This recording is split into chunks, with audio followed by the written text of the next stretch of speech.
My bad on that, guys. We're trying to get G Bush in here, but he'll be here shortly. He's read all my texts. I'm not sure why he's not. Yeah, G Bush is here. Thank you, G Bush, for saving the day, brother. Little late. Listen. For a sec. We got a lot to get into. I'm not gonna even wait. G, I'll let you start first, man. That was just it's just not good enough. At the end of the day, it's just not good enough. Yeah. At this point, I don't even, as you can tell, this is like a 7-step program. I'm not even angry no more. I've come to, you go through the denial, and then you go through the grief, and then you go through the trauma, and then you relapse, and then you get right back here. And now it's just McNuggets. It's the same thing every week, though. Yeah. It's the same thing every week. It's just a little different. You come out, Kevin Stefanski hits you with the 10-play drives and the run looking good, and we've talked about it ad nauseum. All that scripted stuff is great. You score every week first. But what happens when the other team starts getting around, when they start seeing what you're doing, when they get a beat on what you're trying to do? And guess what? Everything is shut down. You scored 10 points quickly until that last score by Amari Cooper. You had nothing. Zero. Couldn't move the ball, couldn't do anything. And to me, it's just like Groundhog's Day. It's just a different script, different team. Don't matter if you got blue jerseys, red jerseys, pink jerseys, brown jerseys. You come in, you run the ball against the Browns, and you're going to get what you're going to get. Yeah, there's a couple different angles we're going to take. Just so everybody knows, it's me and G Bush today. Adam the Bull's resting his voice. He will be back on UCSS tomorrow, but we want to give him the day off, so he will not be on the post-game show. Jeff Lloyd's dealing with some 30-mile-an-hour winds down in New Jersey, so he will not be on. So it's just me and G Bush. We're going to get to a ton of your guys' comments and questions and concerns in a little bit. But I think there's two things that we have to get to first, G, as I block a porn bot out of here. Hold on. Hey, the porn sites are off and running. Listen, what people don't realize is as we're doing this, I'm also the moderator, which is why I, sometimes you see me looking off to the side. I'm looking at these messages, and that's why I miss a bunch of these, so I apologize. Actually, you know what? I could do that too. We could block, yes. Yeah, if you see porn bots in there, let's block all porn. It's a no porn show. This is a Browns misery therapy session for everyone out there. But two things, G. Bush. Two things, and we'll get into more after this. One, Kevin Stefanski is really, really, really good at certain parts of being an NFL head coach. Really good. And I think he's really, really, really, really, really bad at others. And right now, and once again, he's not going to get fired till Watson comes back. I'm not advocating for him to be fired till Watson comes back. He's going to start next season as the Browns head coach. Whether we like it, whether you like it, it's the reality. He's not going anywhere, so stop crying for his head. The issue with Kevin Stefanski is now, the more I watch this Browns team, and this is my first year watching them in this observation lens, the bads outweigh the goods. And I think he is a really smart offensive coach for the most part, but everything else on this team, the lack of oversight that he seems to be giving to the other two phases is an issue. And when you look at Mike Prefer, and today's not the defense. Today was not on the defense. I thought the defense played pretty well today, G. We'll get to that in a sec.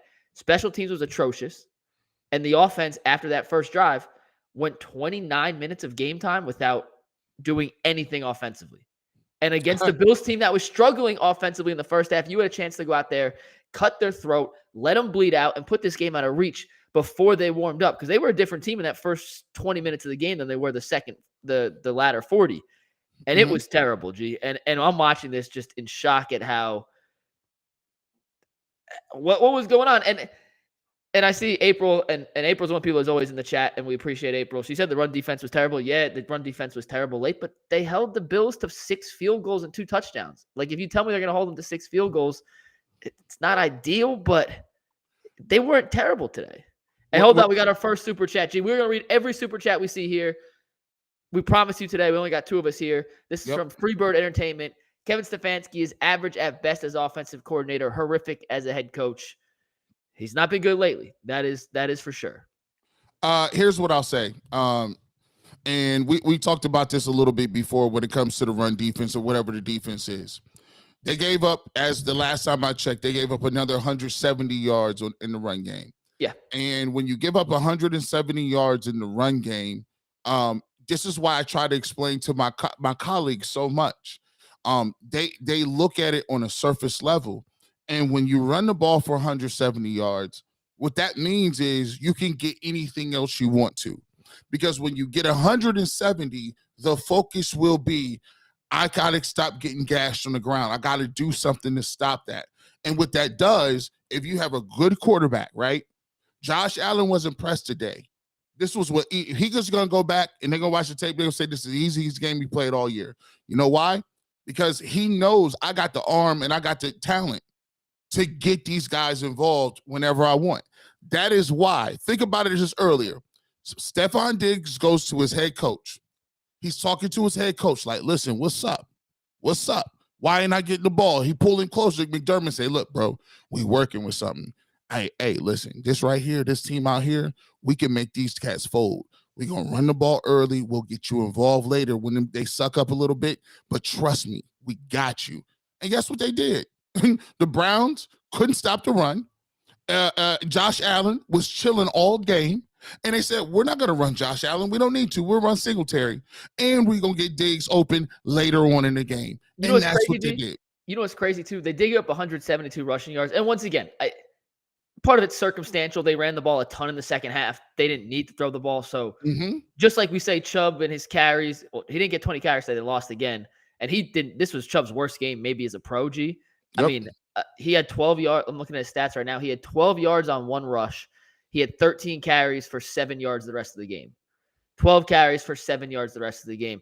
Shout out to Jeffrey Shardy and CMS Entertainment for the Super Chats. CMS Network, by the way, for the Super Chats. We appreciate y'all. You. He wasn't good enough. The offensive line wasn't good enough. Early in the game, they came out, and I want to ask you this, G. Do you think, obviously we know Stefanski's really good at scripting that first 15 play, that first drive.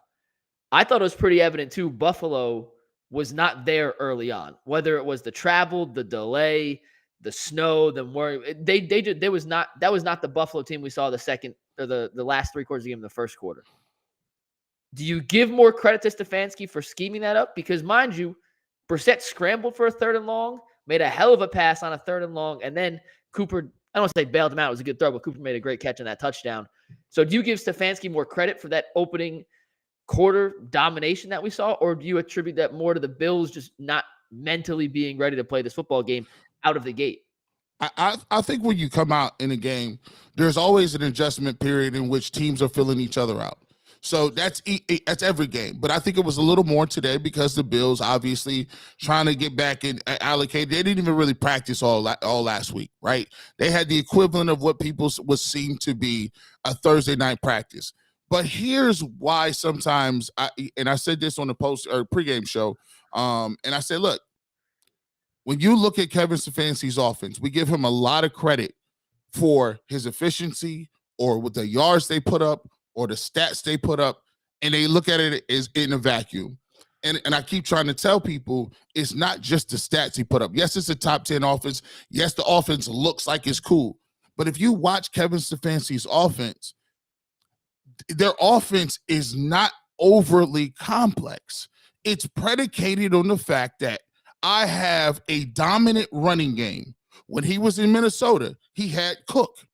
When he had, listen, you got Dalvin Cook, he's going to get buckets. When he's in Cleveland, you got Chubb and Hunt. So when you got those guys and you're running it very well, guess what happens? The defense has to respect that. So his offense is predicated on the fact that I got better guys than you and I got an advantage. Now, what happens when you stop the run? Now you got to get into predictable downs and distance.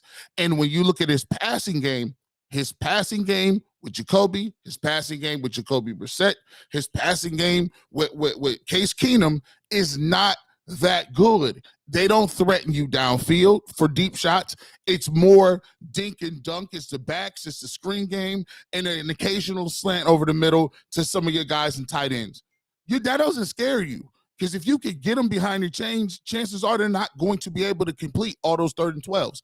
That's why I said, that's why it's foolhardy to throw the ball that much.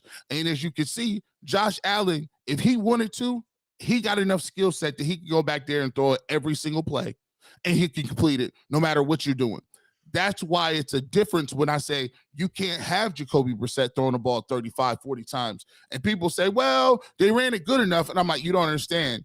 It's rudimentaries. They don't have the personnel to do that. So you see what happens when you take the running game away from the Cleveland Browns. They've yet to show you that they can beat you down the field or harm you in big plays. No, I mean, they're a one-dimensional offense, or they're not meant to be a one-dimensional offense. Jacoby Brissett is not built for that. They don't have the receivers for that. This is from P. Rothstein, by the way. I hope ownership has seen enough of these coaches. G. Bush, I'm riding with you. They may have to fire everybody again. And Daily D1499 says, we really had a 34-yard field goal block. We also have we'll get to all that stuff in a sec. We're gonna read all the super chats today. G Money Uptown, Eagle sign Linval, Joseph, and Sue because their interior is bad. Shake my head. The season over. If they lose next week, I bet post interviews Cleveland players gonna be smiling. Listen, the season's over right now. Next week is irrelevant. Put a fork in them. They're dead. It's over. If you expect Watson coming back, we could look forward to what he brings to this team and what he can do on the field to get ready for next year. But their chances of a playoff is over. The game just went final, G. Bush. 31-23 is the final. DPJ scored a garbage time touchdown to cover the spread. So a lot of cats salty right now. Great teams cover. But this game, it's crazy, Gina. I'm going to throw this out here to you. The final score is an 8-point game. Before I do this is from Jeff Schlosser here. We're going to read every super chat today because it's just 2 of us. So keep sending the super chats. We appreciate it. I'm at the point to just get Deshaun back, get him ready for next year, try to finish ahead of Pittsburgh at least. I mean, that's Jeff. That's where we at. It's about, at this point, we just trying to see what Deshaun looking like and put up some nice points and prognosticate about it. That's it. And this is from Donnie M. He said, hey, fellas, rough one today, but on the bright side, Chubb will have more carryover carries for next week. Hey, Chubb, they tried running. They tried running him today, though, G. They tried running him. UPJ is a bright spot. How about Anthony Schwartz making a tackle on special teams? That he did something. Thank you, Donnie M. G. Bush, here's what I really want to look at, though, at this game, because this is kind of the baffling part to me. They lose by 8. It was never that close. No. But when you look at the game in general, I think the Browns had so many opportunities to win. Like they killed themselves more than Buffalo beat them.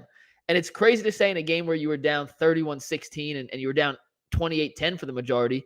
But you go back to the fumble in the second quarter with the backup center when you had all the momentum. You go back to a 3rd and 1 and a 4th and 1 sneak behind a backup center. Why you go QB sneak on those plays back to back? I don't care if Brissett is the QB sneak god. You have your backup. You have your backup. It's the 3rd backup. Yeah, because it was Harris, then it was Pochitz, then it's Haagen-Dazs. Yeah, so you have your 3rd guy in, and it's not like he'd been snapping the ball great all game. He had a couple low snaps. Brissett had to bail him out. So I don't understand that play call. You had a chance to get off the field on a couple of 3rd and longs, and you couldn't just get that one stop. You have a short field goal block. The Browns' self-inflicted wounds, I feel like, beat them more in this game than Buffalo did, and that's saying something because the Browns didn't play well overall anyway. But it was the self-inflicted wounds that you're going to look back at and say, how in the world did we not have a more realistic chance of winning this late? Well, you see, this is where it gets demoralizing because I saw somebody in the chat say it too. They said this is worse than the 1-16 team.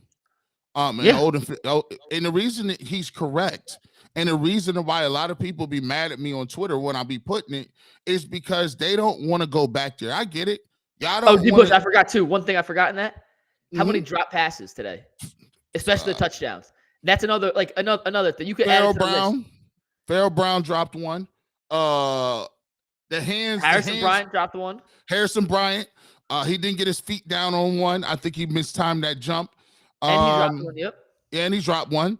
So you know, it's just overall when you got talent on the team and you can see it. At least when we was 1-31 in 2 years, you know, when we hung our hat on, we had Cody Kessler and bums playing. We knew these dudes were never going to play. We were playing for the picks to get to the people that we got now, right? So you were losing those games. But here's the hard part now. The hard part is watching these games, and as a person who watches football and watches it a lot, I can sit there and I can get there and I can look at the game and already tell. I said, no, that's not enough.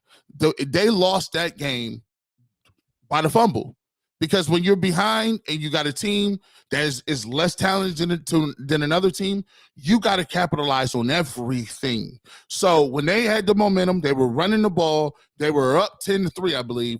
They could have had an opportunity to go up 17-3 and really put the straps to the Bills, but they couldn't do it. So Buffalo comes back, and then you get an opportunity with Josh Allen, and he makes a couple throws, gets them right back in the game. Then they score before half, come back and score again, and now they're up. After that, the game is over. It's finished. Yeah. G Money Uptown also says self-inflicted is bad coaching. I agree to a large extent, but at the same time, Kevin Stefanski didn't make Pharaoh Brown drop that touchdown pass in the end zone. Pharaoh, I mean, yes, a lot of that is, but I don't think it's all on coaching with that. There were some mental mistakes, especially from the receivers. I thought they dropped a couple of passes. The offensive line got blown up in the backfield. I mean, the interior of the offensive line has been the strength of the Browns all season. When you lose Pochich, I understand it changes things, but how many times was Nick Chubb getting hit 2, 3, 4 yards in the backfield, G. Bush? He never had he did not play a good game. I'm not defending Nick Chubb. He didn't have a lot of opportunities to make something out of nothing. Before he even had a chance to get the ball and move, he had dudes in his lap. I want to read one more super chat before you go. This is from BDog21. Who do you want to replace Woods and Pre for next year? I'll go first, G. Bush. I cannot name a single special teams coordinator in the NFL or a single special teams coach, so you could pick Joe Schmo out the street, and I'll take him. As far as a defensive coordinator goes, I don't know if Brian Flores would ever want to come and be a DC on a staff, but he's my number one choice. If you want to answer that real quick before you get back. Yeah, give me. Listen, I like Zimmer, old school coach from Minnesota. I like Mike Singletary. I like what he brings to the table. I also love Flores. If we could get Flores and poach him up out of here, but I like all three of those guys. Because they fiery, they're hard nosed, and by the way, I wouldn't do it. No, I'm not gonna do that. I would say bring Garrett Williams back, man. I'm cool. Leave Bounty get at the crib. But I like Singletary. I like Flores, and I definitely like Zimmer. This from Rick George here. He said my favorite play was the Wildcat. You know what's funny about the Wildcat? That whole situation, that play. They called it the Wild Chubb on TV, and I just don't think you could say Wild Chubb on TV. And the only thing worse than saying Wild Chubb on that TV was the execution of that play. Because once again, Nick Chubb took a snap, tried going left, and before he even had a chance to turn it upfield, there was 3 Bills in the backfield. It was ugly, man. There were parts of the game today that you expect the Browns to be able to compete in, whether it's the offensive line, whether it's their ability to something as simple as QB sneak it up the middle, which is what they've been so good. I mean, what was Brissett? He was, I think, 10-10 to start the season, and they've been stopped 3 times in the last 2 weeks. It is just a new thing every week that makes no sense. And this from P. Rothstein. Why are we the only team in the NFL that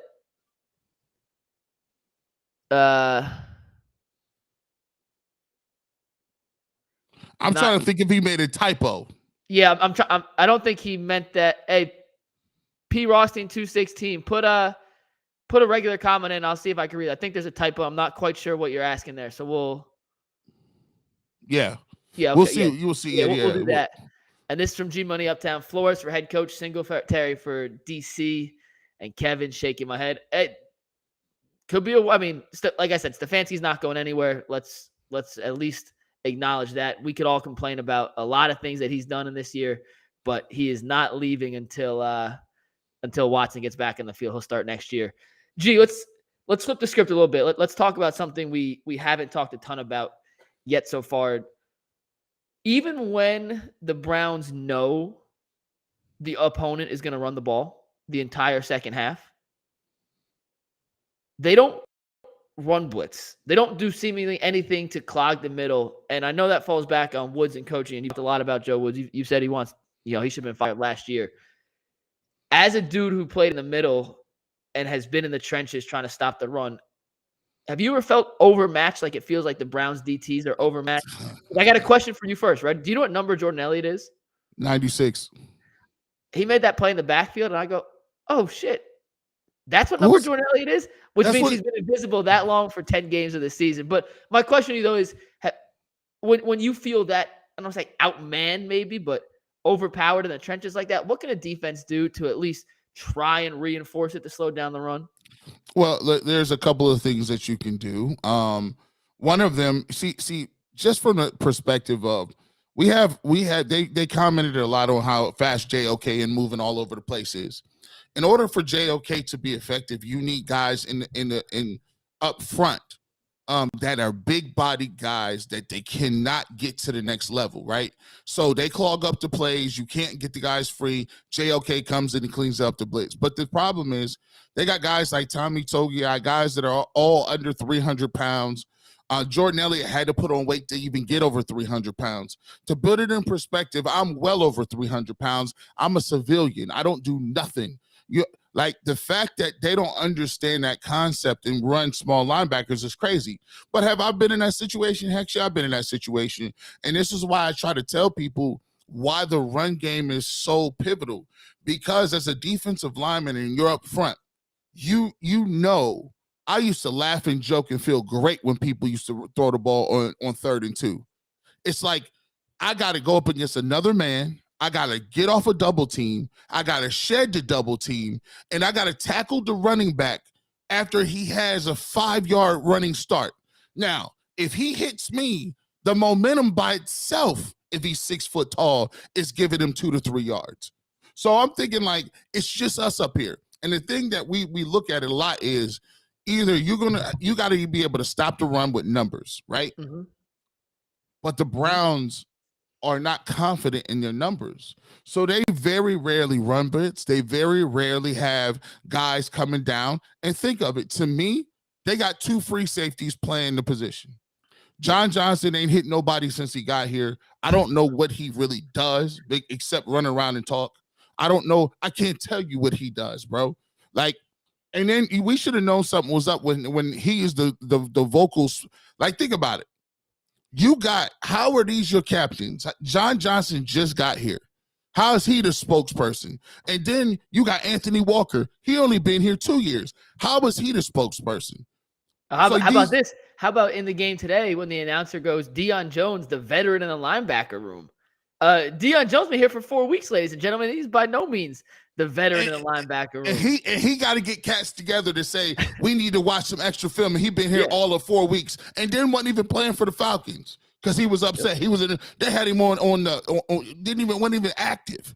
So these are the things that are very disturbing. And the defensive tackles, that lays at the feet of Andrew Berry. Yep. This is why when I ask people, when I say they punted on the season, there is no way you could come into the season with that level of unproven. These are historically bad defensive tackles. It's one of the worst units I've ever seen playing the game of football, covering the game of football, even watching football as a regular fan. These guys are that terrible. Yeah. Jay Boyer says, I'm at the Maui Invitational. Tell Brad to get out here. Done with the Browns this week. Go Cavs. Hey, Jay, where's our invite, man? Me and G. Bush will come out to Maui. And P. Rothstein also got back to said, sorry, tight end. I think he asked why we're the only team in the league throwing the 3rd-string tight ends. That is it's a great question. It's a great question. I don't have the answer for you. G. Bush, to you. I got one more super chat to read when you're done.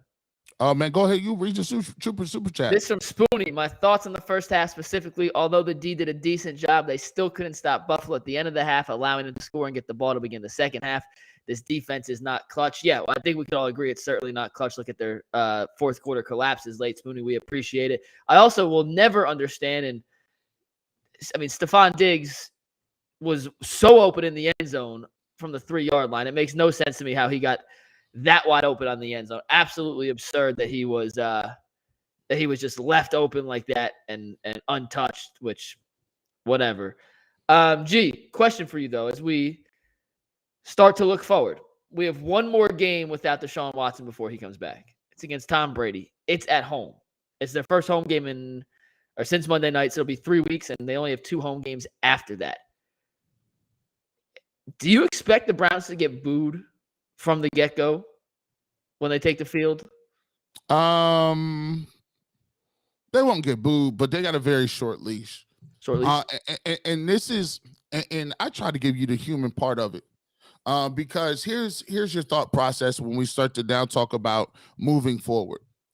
Kevin Stefanski, just like Baker Mayfield and everybody, when you're in an organization, you kind of make little missteps. Remember when Baker Mayfield was upset that he didn't play very well against the the Lions. Mm-hmm. He didn't play well against the Lions, and he left, didn't talk to the media, and said, "I'm good," right? People, even some of the staunchest Baker supporters were like, "Dog, that was one step too far." And then the nail in the coffin was when he said, "I'm going to decide whether or not I'm going to play in that game, in the Cincinnati game, last game of the season." And the reason I'm rehashing this is because there's so many times in life you have the opportunity to learn from what the next man does. You got an opportunity to learn to what other people do. And Kevin Stefanski was part of that whole situation. They decided, oh, that was crazy. Baker Mayfield got to go. And rightfully so. But this year, Kevin Stefanski seems to be making all of the mistakes that Baker Mayfield is making. It's the optics, my guy. You are here, and we all know that Woods is supposed to have been gone. And for every week that you keep him around, your leash gets shorter. Yeah. I don't understand why he believes that he's not tied at the waist to a guy who's a subordinate of his. And all you got to do is understand that if you come out there and it's the first game in a while, they're going to boo. They're going to boo quickly. Yeah. And because, there's a lot of people like myself that are just tired of it. I can't even really watch football that much because it just seems like, and I get it. I understand that people out there don't. But look, I'm here to tell the truth. I'm not here to kiss people's ass. I'm not here to try to join the fan club. If you want to be a fan and just wear your gear, wear your hats, and go to the tailgates and have fun, sure. I'm never going to begrudge you before that. But if you're getting on the timelines talking about y'all way too negative and you guys should be, it ain't that bad, that's where I got a problem. That's where I got to say, well, let the real football cats deal with the football. Because obviously you're not watching the game. You're here to wave pom-poms and do all this rah-rah stuff when it's evident. This team has regressed. They wasted a season. They didn't do anything about it. And next year or during the offseason, we'd be wise to not let them off the hook because Barry didn't show up this year. Stefanski didn't show up this year. And the defense and the special teams did not show up this year. So when they tell us all this good stuff and rah-rah, we don't want to hear you. Don't come on the radio stations. Don't show up with the propaganda. Just get it done, fellas, because you're on the clock. Y'all got the first 6 games with Deshaun Watson. And I'm the first person to say it right over here, this guy. If the first 6 games of 2023 look bad, Kevin Stefanski and Andrew Berry will be looking for new jobs. Listen, I got to do some meal prepping a little bit, G. I'm going to boil some water, and that's how hot Stefanski's seat's going to be to start next season. No matter how the end of the season ends, it's going to start boiling. And he can only turn it down. His seat cannot get hotter entering next season, regardless of how Deshaun Watson plays, because all the pressure's on next year. And Jason Lloyd has said this on the show since the preseason, when the suspension for Deshaun Watson got bumped up from 6 games to 11 games, and they decided not to go for Jimmy Garoppolo, and decided to roll the table with Jacoby Brissett. The Browns essentially admitted they were punting on this season. And for 2 reasons, we see that happen now. A, they did not go out and sign anybody to bolster the defensive line. None. And granted, they have cap space and they don't want to roll it over to next year because that's when Deshaun Watson's contract bumps up from $1 million to $48 million. And they don't want to mess with that. They could have fixed it. They did not. And then 2, they have not made a move at defensive coordinator or special teams coordinator. None. They need to let these 2 guys come back regardless of performance and say, you know what? You're a guy at the end of the year. We're going to run with it. We're going to roll with it. And this is what it is. I look at those 2 moves, and I did not want to believe it when Jason said this at first, but I think Jason is right. They didn't give a crap about this season. They were hopeful optimists that they could somehow be 6-5 or 5-6 when Watson comes back, and then Watson comes in and saves the day.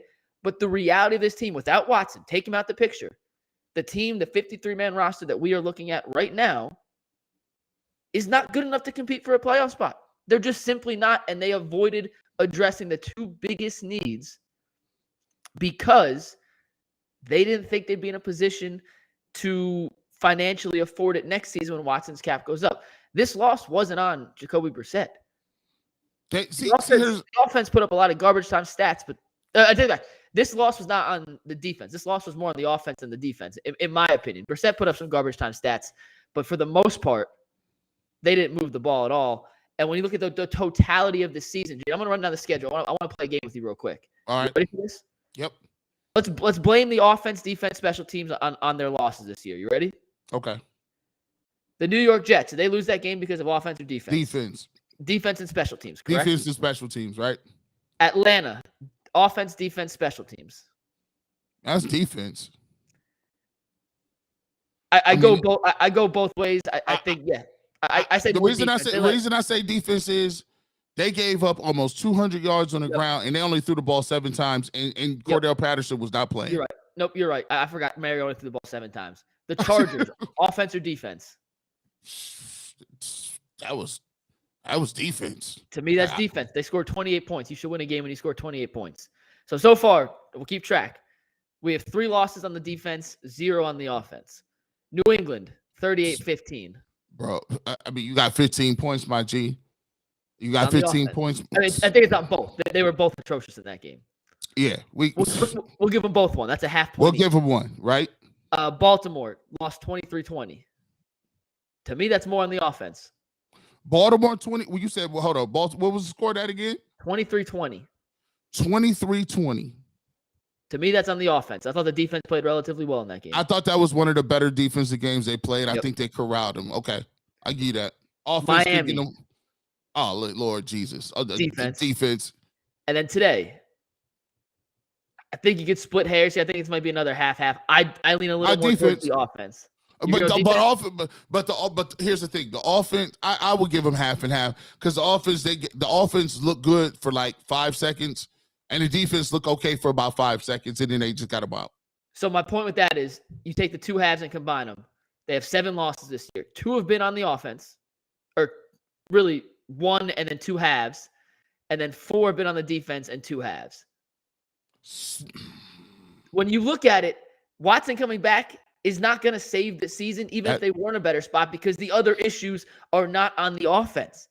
And that is what I think we missed earlier in the season as a collective unit of media, myself included, as a collective thing here. The defense, which we thought was going to be top 5 in the league, has just been pitiful, man. It's been pitiful. We got a couple crazy super chats. I think it was a $50 one. It's a couple 10 ones. We'll see if we can find those and put them out. We did. That was Spoonie was the $50. We appreciated Spoonie. Appreciate you, man. I don't think we've missed. I think we've read them all so far, Jay. I don't think we've missed any yet. Maybe I might be kind of close. I might be behind you. You might be a little behind. Yeah, I'm going back. I don't think we've missed any yet. But here's where I guess what I'm saying is, in my frustration level is with the whole Watson situation is this. You know, when you are playing a game, and this is anywhere in life, if you are not doing what your job is that you are brought here to do, you can't depend on somebody else coming in and masking the deficiencies that you have. Like, you see what I'm saying? Like, you already can't hold leads. You already can't stop the run. Your special teams is non-existent. You a lot of the different things are already there built into the program. Why would you believe that you're going to bring somebody from the outside to cover those deficiencies rather than attacking him and figuring those out during the process when you don't have Deshaun Watson? Because guess what?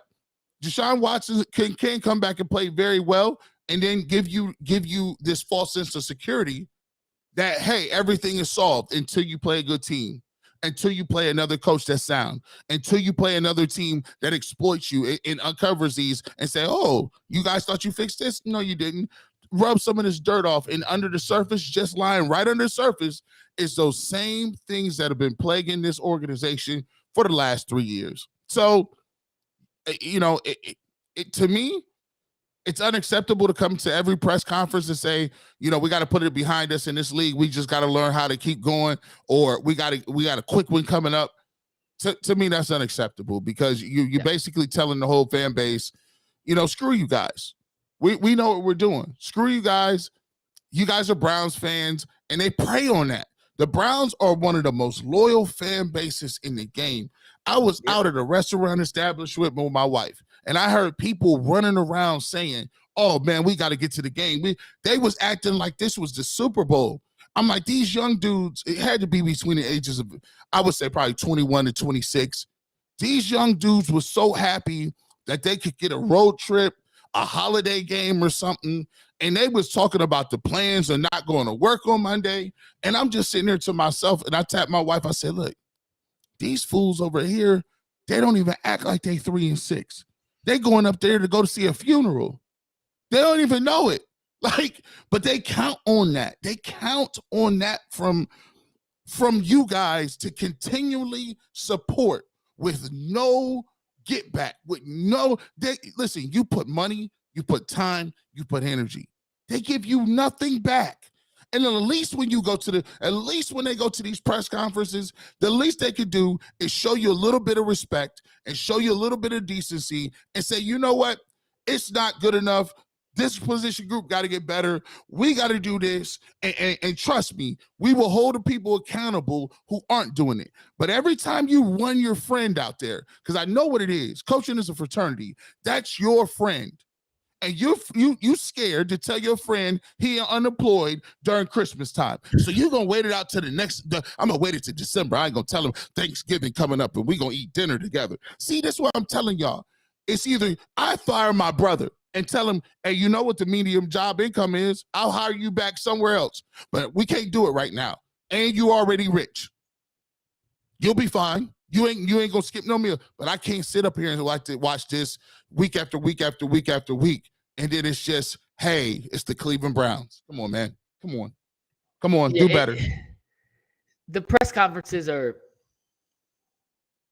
I don't know if pathetic's the word I want to use, G, but they take us for dummies. And I understand Stefanski's thing is, I don't want to say anything that's going to be a headline. I don't want to say anything that'll be bulletin board material. But at some point, you do have to take accountability, because you are the head coach of this team, and everything that comes out on the field should be something that you put your stamp of approval on. And if this is the level of standard that Stefanski's willing to put his stamp of approval on, then simply that's not good enough. Offensively, defensively, special teams. It's just not acceptable. And he's never going to come out, and Belichick's the same way. He's never going to come out and say, this is exactly what needs to happen. This is what I want to change. This guy didn't do enough. But, and you could, and I know sometimes you say, you know, we got to ask the right questions. These dudes are so trained media-wise to avoid and deflect that you could ask the most point-blank question. Why is Joe Woods still employed?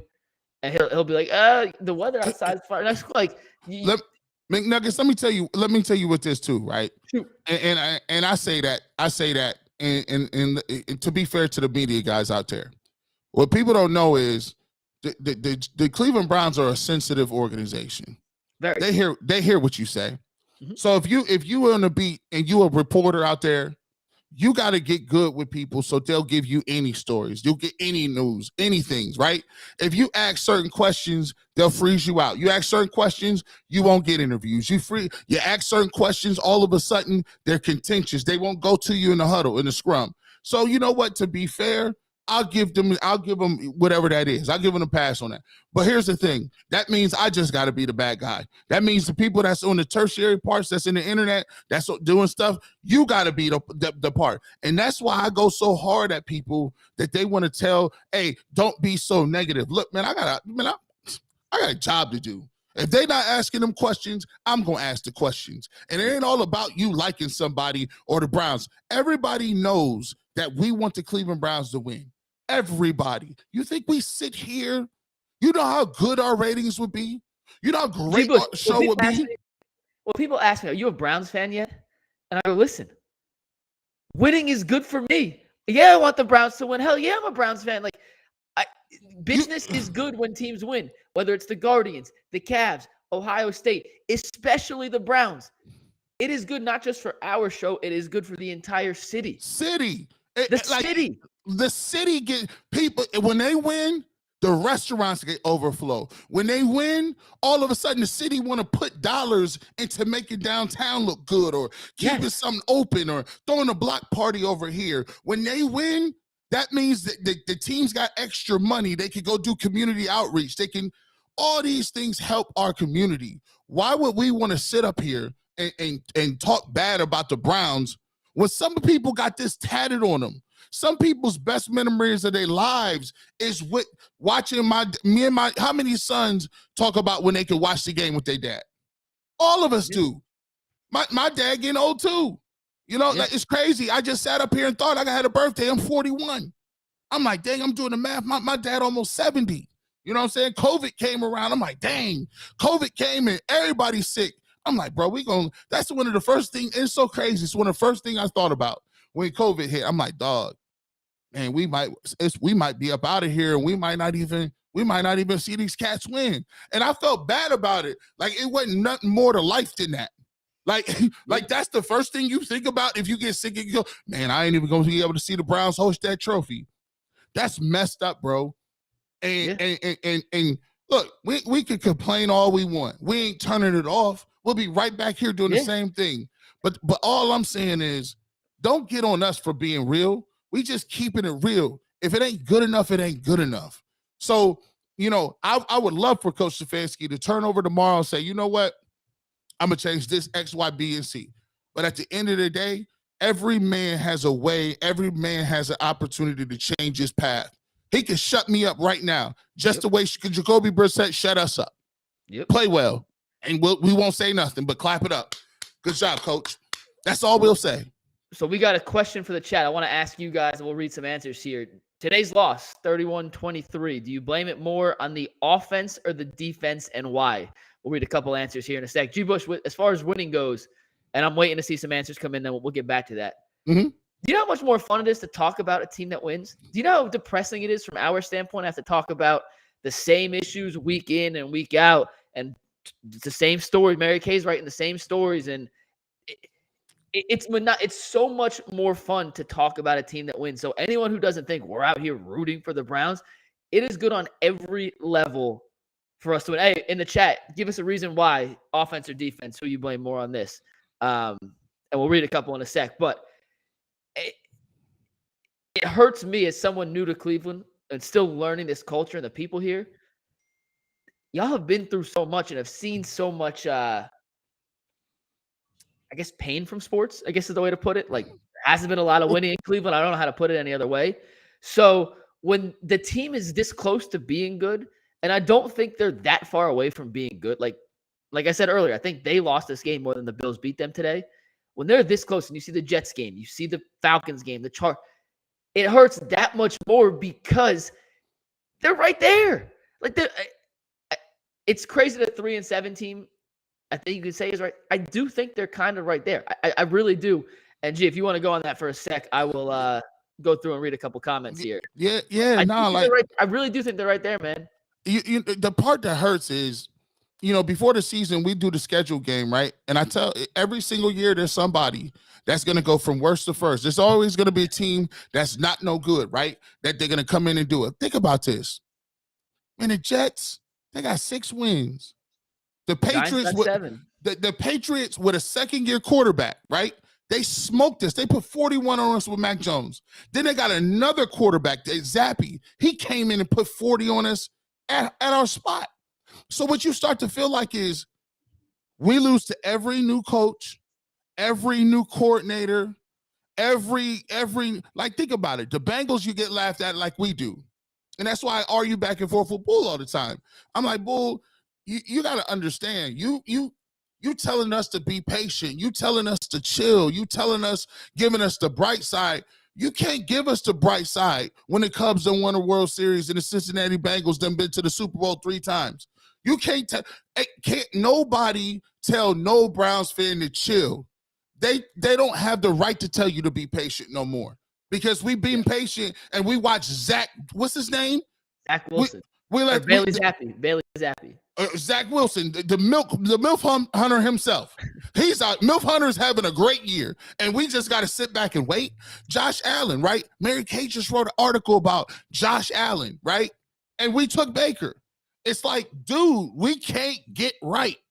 Our one of our only 3 or 4 Hall of Famers is Ozzie Newsome.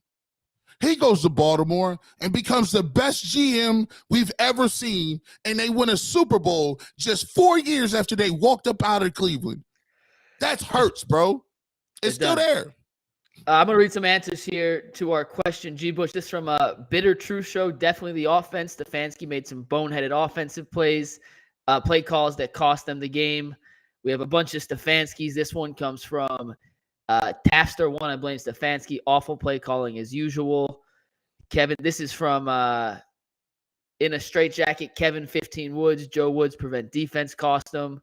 This is a defensive answer from ours. Beacham defense. We couldn't stop the other team from scoring. They did score on 6 straight possessions. Not great down the stretch. We've had a lot of both. BE from Nova, excuse me. This loss.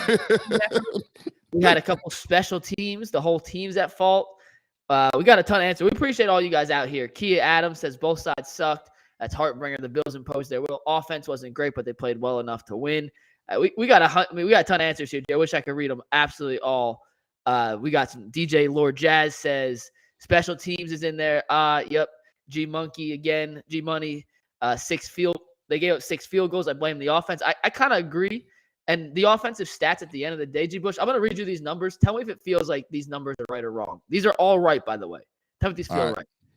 Brissett threw for 324 yards, 3 touchdowns, no interceptions. Told you, man. It's all false. It's fool's gold. Fool's gold. So yes, you can look at the numbers, and that's how you know it's 2 garbage time touchdowns. That's why today I blame the defense. I blame the offense more than the defense. If you can hold the Bills to 6 field goals and 2 touchdowns, I know it's a lot of rushing yards, but that offense until the first 10 minutes, the last 10 minutes were good. The whole middle part of the game was terrible. Sound.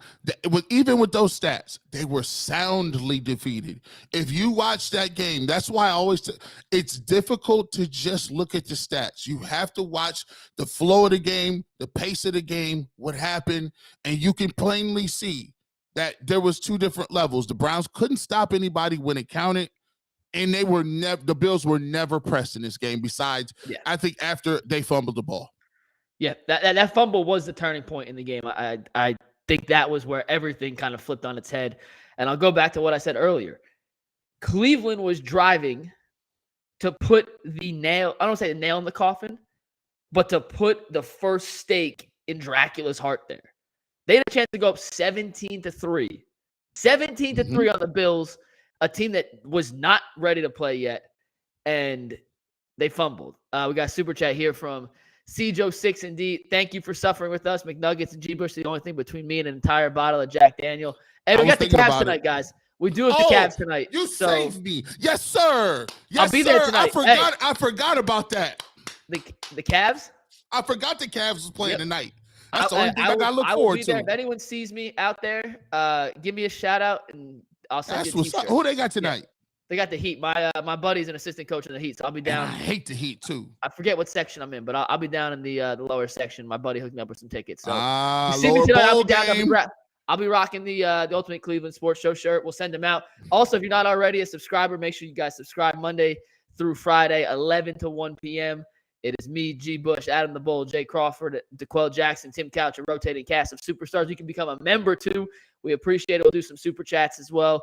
We'll add them in. G. Bush, we got about 5 minutes left here. Do you got another question you want to ask our audience here? We got over 1,000 people in the chat after a loss. This is why Browns fans are built different. This is why you guys are the best. Before I say that, so before I say this, man, I want to thank you guys for your generosity. A lot of times people think that, hey, you guys aren't here begging for money.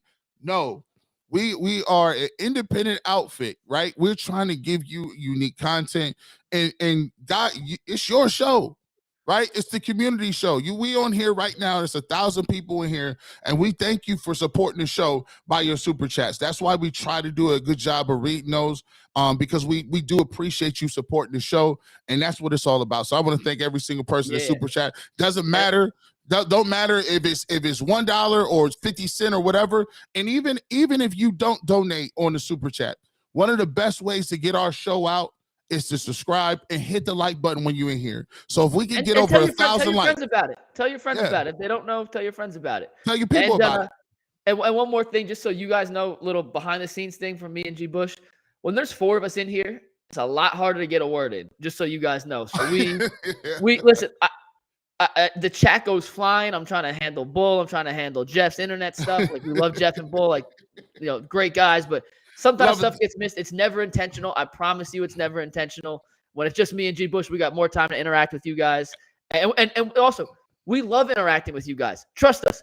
This is our favorite part of the show, is getting to meet and interact with people who, when I was out in the club this weekend and with a girl, and this dude goes, "Yo, you're McNuggets, right?" Right. Best place ever. If y'all see us, say what's up, please. Like, yes, pull up, please. The question I do have for the chat. Oh wait, G. Bush, before you go, Black Diamond wants to know, what is UCSS schedule this week? While we got 1,000 people in, let me just tell y'all: Monday, Tuesday, Wednesday, completely regular. 11 to 1 p.m. completely regular. Thursday, we're gonna tape a show on Tuesday afternoon. It's gonna be about 45 minutes to an hour. We'll do some Browns preview, some Buckeyes preview, but it's taped on Tuesday. We're not going to talk any Cavs or other stuff because so much changes. We're going to do the stuff we know. And Friday, we're going to do a show just like this, like a post-game show. It'll be me, G, Bull, and Jay on it for, 30, 45 minutes previewing the games. This weekend, we're doing a post-game show for Ohio State and a post-game show for the Browns. Ohio State, Michigan, on a holiday weekend, we are out here trying to help you guys out, get the content, not the confidence. Well, hopefully we give you confidence in what's going to happen this week. But we're going to get out there, do our best. G. Bush, one last question for the people still around. What's up? So we're looking at this, man. Going into the Deshaun Watson games, because to me, I've split it up into 2 different scenarios. What are you looking to see from the offense with Deshaun Watson? I think it's very important that we designate and how this thing is going to flow. Because to me, I'm going to be looking at it like this. If we run a lot of play action, if we running that kind of stuff with Jacoby Brissett, do you expect that Stefanski should be running the same type of plays, or do you want to see a drastically different playbook? I'll give you a case in point. The Miami Dolphins, they run a lot of counter motion. They run a lot of things. They do a lot of different motions. They do misdirection. They got 4 wide sets. Is that something you want to see with Deshaun Watson? Or are you still going to say, okay, well, our offense is the play action, move it down the field? What are you guys expecting to see from Deshaun Watson and Kevin Stefanski in this offense? Yeah, I can't wait to see, especially how they try to incorporate the RPO game into this offense, because we just haven't seen it yet. And we have never seen Kevin Stefanski use an RPO offense in his career going back to Minnesota. So I'm fascinated to see what he can pull out of his bag of tricks. I hope it's a bag of tricks. I hope it's not a bag of Lucky Charms. I hope it's a real bag of magic in there. And we see some stuff coming out here. Ryan Audenberg says, "Thanks, G. Bush, for telling it as it is. We appreciate it. You make Sundays tolerable after Browns games. We appreciate it." We want to see. Here's what I want to see. I want to see RPOs, and I want to see them be able to.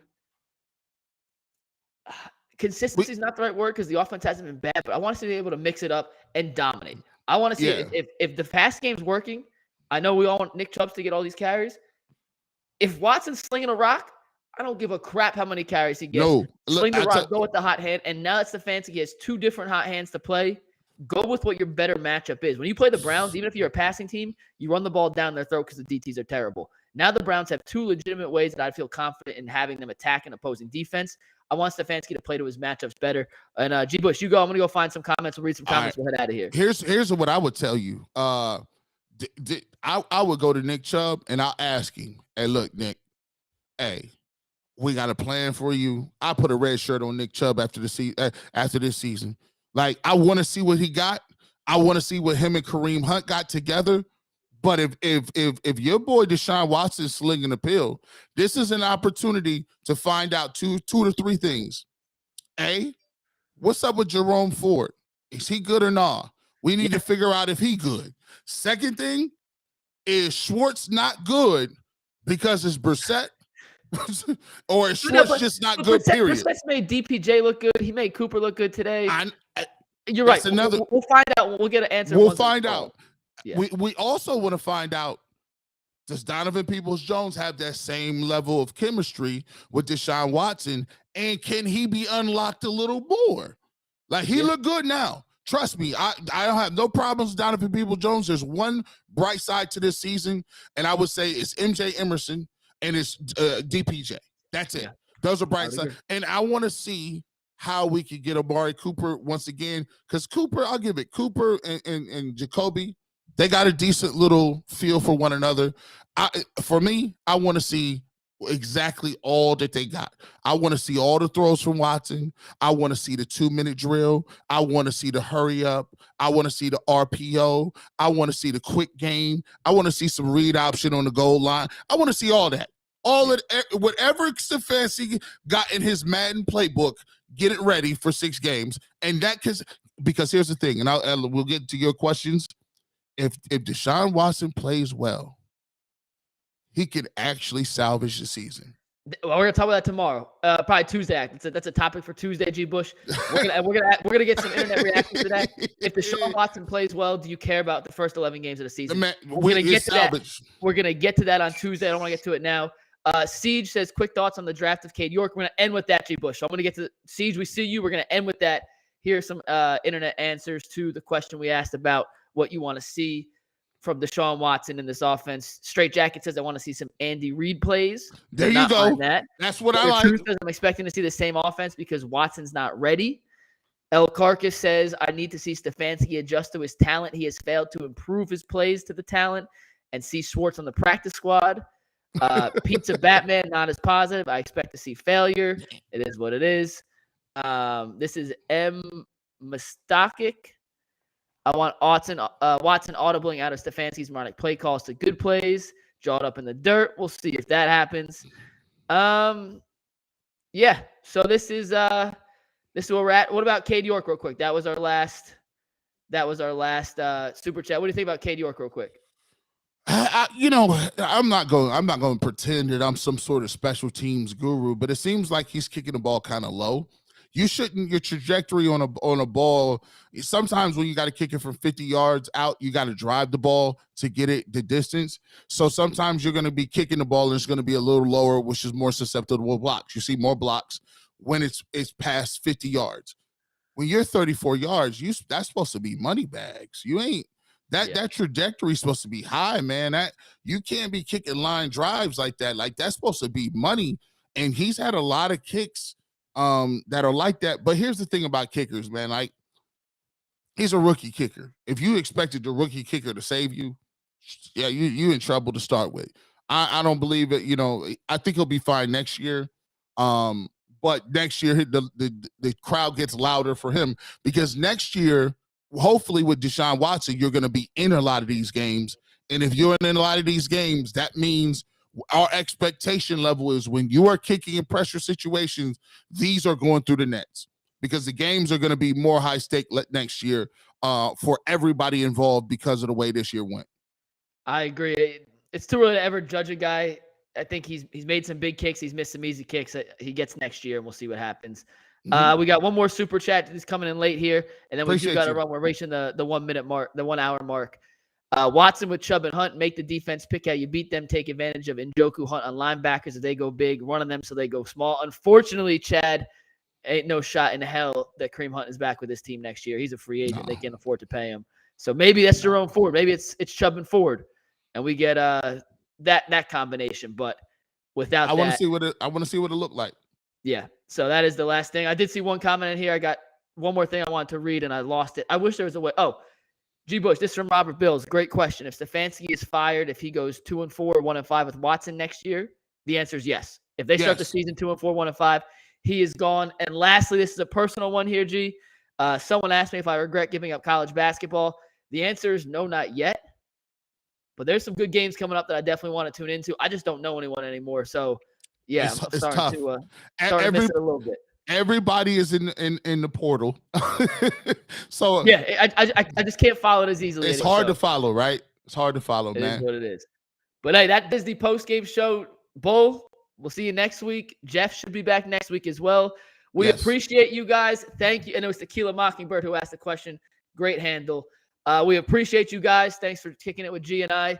We appreciate the super chats. We appreciate everything. You guys, once again, are the best. If you see me at the game tonight, say what's up. If you see G Bush out in the streets, he's a man of the people. You can't miss him. He's like 17 feet tall and 320 pounds.